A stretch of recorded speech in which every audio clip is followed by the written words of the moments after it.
अगर आपको मेरे वीडियोस पसंद आते हैं तो ज़रूर मेरे चैनल को लाइक करें, सब्सक्राइब करें, बेल बटन दबाएं।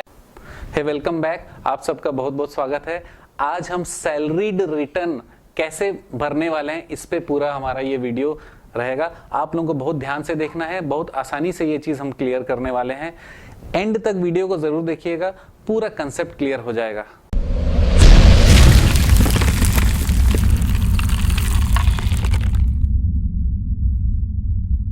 मैं Dipankar Samaddar, chartered accountant, corporate tax और फाइनेंशियल कंसल्टेंट और प्लानर। ये सैलरी का रिटर्न जिसमें अदर सोर्सेज भी ऐड होता है, जो इंटरेस्ट फ्रॉम सिक्योरिटीज हो सकता है, बैंक इंटरेस्ट हो सकता है, या फिर किसी भी तरीके का अदर इनकम हो सकता है। ये सारे इनकम अगर आपके सैलरी के साथ होते हैं, सैलरी के अलावा आते हैं, तो उसके रिटर्न कैसे भरने वाले हैं, आइए देखते हैं इस लाइव डेमो में। तो दोस्तों, सबसे पहले www.incometaxindiaefiling.gov.in में क्लिक करेंगे तो ये पेज खुल जाएगा, जिसमें लॉगिन हेयर में आप क्लिक करिए। जैसे आप क्लिक करते हैं तो फिर ये लॉगिन का ऑप्शन आ जाएगा, जिसमें यूज़र आईडी, पासवर्ड, कैप्चा डालना पड़ेगा। यूज़र आईडी हमेशा आपका पैन नंबर ही होता है। पासवर्ड जो आपने जनरेट किया था उस पासवर्ड को डाल दीजिए, कैप्चा कोड डाल दीजिए। तो फिर उसके बाद लॉगिन बटन दबाइए। जैसे ही आप लॉगिन करेंगे तो आपको नेक्स्ट पेज जो खुलेगा, ये देखिए नेक्स्ट पेज खुल गया है। इसमें असेसमेंट ईयर फिलअप करना है।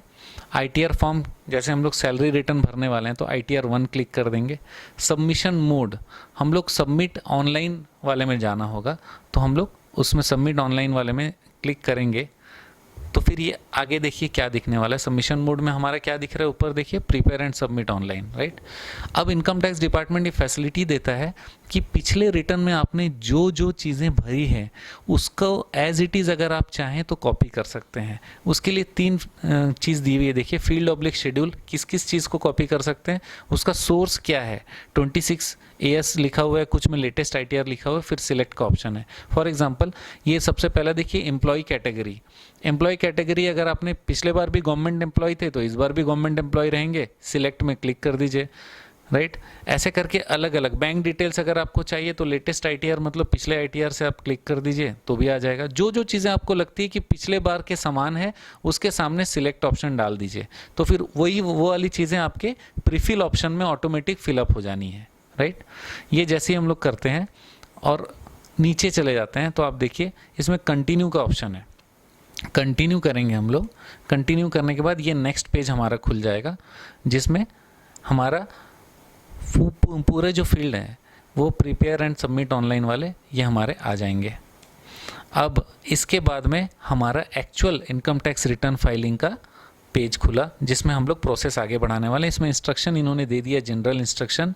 तो इन्होंने लिखा हुआ इंस्ट्रक्शन मैं आपको पढ़ के भी सुना देता हूँ। सबसे पहला, while entering the data in online return please do not click back button in browser और प्रेस बैक स्पेस बटन। तो आप कोई भी बैक बटन मत दबाइएगा, नहीं तो प्रॉब्लम हो जाएगी। आप सिर्फ कर्सर यूज़ करिए, मतलब माउस यूज़ करिएगा, राइट।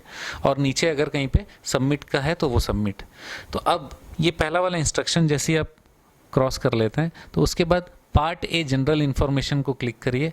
उसमें वो सारे इन्फॉर्मेशन जिसमें रेड स्टार लगा हुआ है आपको फिलअप करना है, जो कि आपसे संबंधित इन्फॉर्मेशन है, जैसे PAN, name, Aadhaar number, date of birth, mail ID, address, ये सारी चीज़ें आप फिलअप करेंगे। उसी के नीचे में देखिए जो नेक्स्ट पेज में आ रहा है उसी के नीचे का है, उस पेज के एम्प्लॉयर कैटेगरी। ऐसे सारे इन्फॉर्मेशन जो प्रीफिल आपने भरे थे तो ऑटोमेटिकली आ चुका है, और अगर आप उसमें कोई चेंज करना चाहें तो वो भी कर सकते हैं, और बाकी फील्ड्स को आप खुद भर लीजिए। जब आप इसको ओके करते हैं, एरो बटन आगे का दबाते हैं, तो ये नेक्स्ट पेज अपना ओपन हो जाता है, जिसमें computation of income and tax वाला है।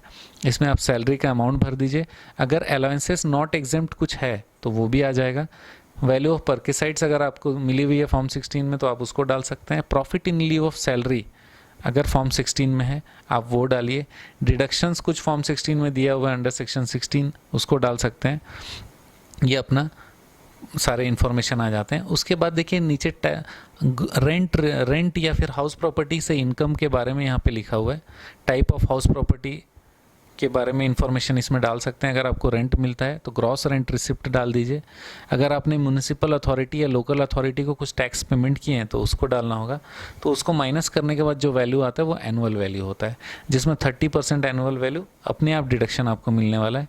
अगर आपने घर बनाने के लिए कोई लोन लिया होगा तो ये interest payable on borrowed capital यहाँ पर फिलअप करना पड़ेगा। या फिलअप करेंगे तो इनकम फ्रॉम हाउस प्रॉपर्टी वाला इंफॉर्मेशन डिटेल भर गया। इसके बाद तीसरा है B3 जो आपको दिख रहा है, ये इनकम फ्रॉम अदर सोर्सेस। ये अदर सोर्सेस में आपके इंटरेस्ट और सारे चीज़ें जो कि आपके 4 हेड में नहीं आते, जो कि सैलरी में नहीं आता, जो बिजनेस में नहीं आता, जो कैपिटल गेन में नहीं आता और जो हाउस प्रॉपर्टी में नहीं आता, वो यहाँ पे अदर सोर्सेस में आ जाता है, राइट। ये अदर सोर्सेस का इनकम हमने टोटल फिल कर दिया, तो हमारा इस रिटर्न के हिसाब से जो ग्रॉस टोटल इनकम है वो ग्रॉस टोटल इनकम यहाँ पर आ गया।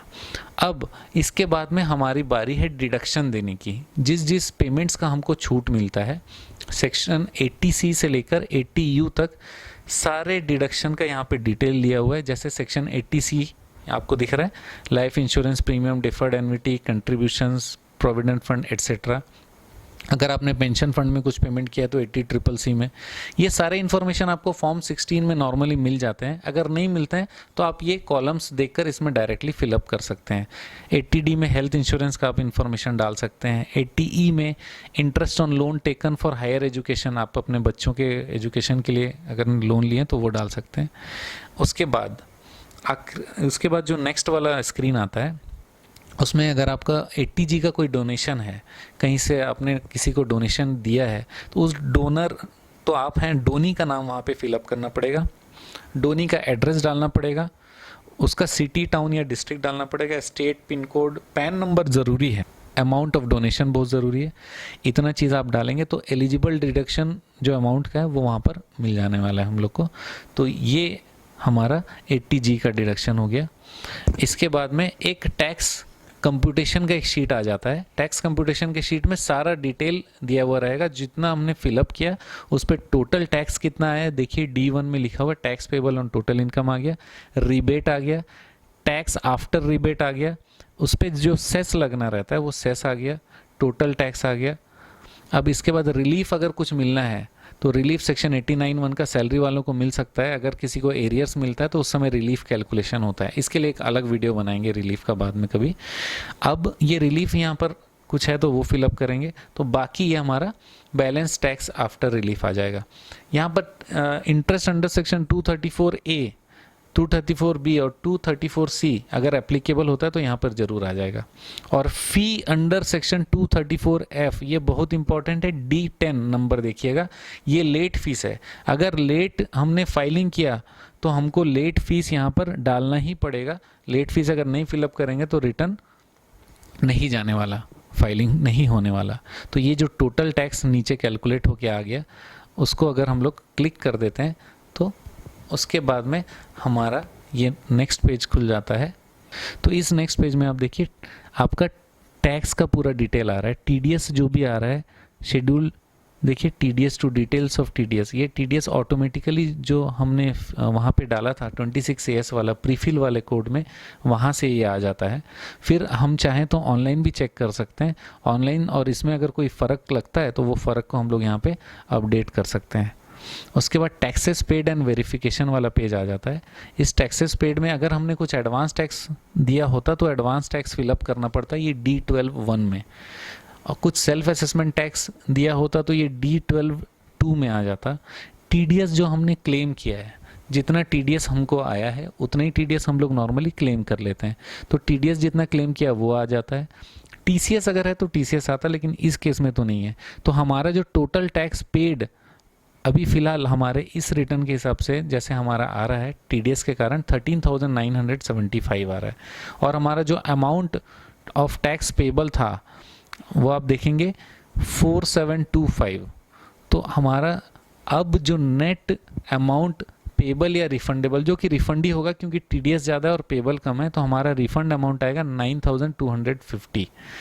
ये देखने के बाद में अब अदर इन्फॉर्मेशन में हमारा बैंक अकाउंट डिटेल डालना बहुत ज़रूरी है ताकि हमारा रिफ़ंड उस बैंक में आ सके। लेकिन अगर रिफ़ंड नहीं भी होता तब भी बैंक अकाउंट का डिटेल वहाँ पे डालने की ज़रूरत पड़ती है।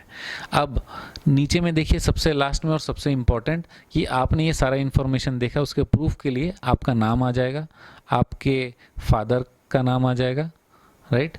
उसके बाद में आप एज ए सेल्फ आप इस फॉर्म को भर रहे हैं कि कोई और भर रहा है, यहाँ पे लिखना पड़ेगा।